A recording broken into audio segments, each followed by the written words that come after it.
It is with great sadness that I address the American people tonight. I'm not sad because our government is no longer strong or because we have discovered some major flaw in my administration's policy. For as you know, this administration was and is the administration that saw us out of the great political divide. I'm sad because we all know what it was like when our country was divided. We know how hard it was, how it negatively affected our economy and infected every part of our policy as a country. We all know what it was like, but yet we have begun to see a new lack of trust that could lead to division once again. To get through the great political divide, we did what America does best. We worked hard. We solved the problems to become a better country. Our response was to unite as a people and reject our personal political parties, and all willingly join under the newly founded American Party that was able to accomplish what no party has ever done before. The political party united a people divided and met the felt needs of both sides of the previous parties while maintaining a strict and just commitment to our Constitution.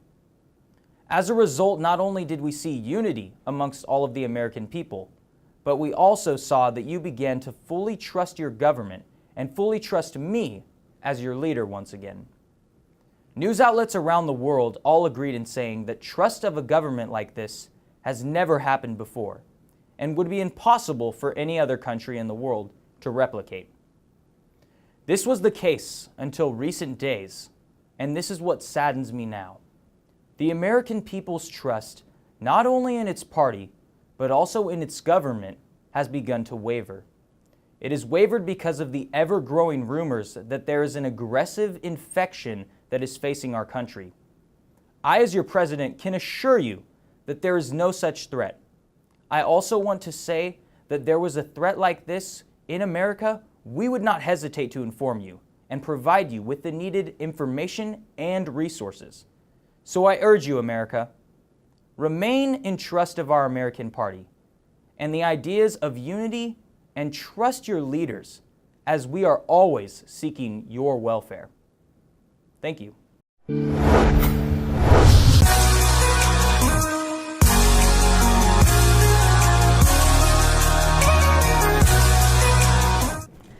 That was President Cullum giving his public address, telling the American people that despite the ever-increasing rumors moving across the country, that there is in fact no impeding infectious disease threatening the safety of our country.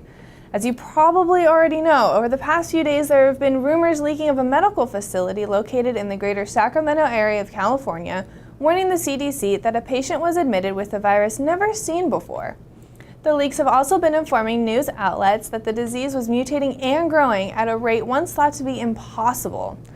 We have informants that have given our network information saying that the patient was responding to the virus with what can only be described as both psychotic and violent tendencies, and that against the advice of the medical professional in charge of this case, the Surgeon General ordered that the patient be treated with antipsychotic medication and be released home to their loved ones.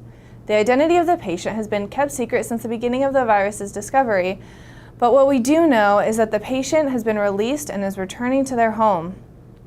In the wake of this story, the rumored threat swept across the country at an impressive rate, causing widespread paranoia. In his address, President McCollum says that there is no threat, that the rumors are false, and that the government has released all of the information on the situation. I hope with the American people that there is nothing to be concerned about. Hopefully we can all rest well tonight, knowing that we are in fact safe. Coming to the studio via video chat, we are going to sit down with the leader of the American Party and ask his opinion on the situation. Hello, Party Leader. Hello, Alex. Thanks for having me on. Party Leader, before I ask you about your opinion on the virus, can I first begin by asking you why, since the birth of the American Party, you have not chosen to reveal your identity to the people that follow you? Well, Alex, one of the main flaws with the old political parties, which ultimately caused the great political divide, was that the parties had a face. When you see a face, you see an individual, and individuals make mistakes, and they have agendas. When the people don't see a face, all that is left to see is what the party stands for. The American Party stands for trust, and in reality, isn't pure trust blind? Well said, Party Leader. Now, in reference to the current virus controversy, what would you like to say to the American people? Well, I would like to say to the American people that President Cullum and his administration can be trusted. After all that our country has been through, how we all had to trust each other to put aside our differences in order to unite under one American party, we now need to trust President Cullum. Just as we put aside our differences because it was what was best for the country, President Cullum will do what is best for the country.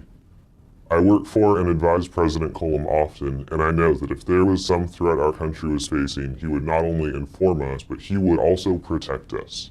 I encourage you to trust your party, trust your president, and trust your country. Okay, thank you, party leader. Until next time, America.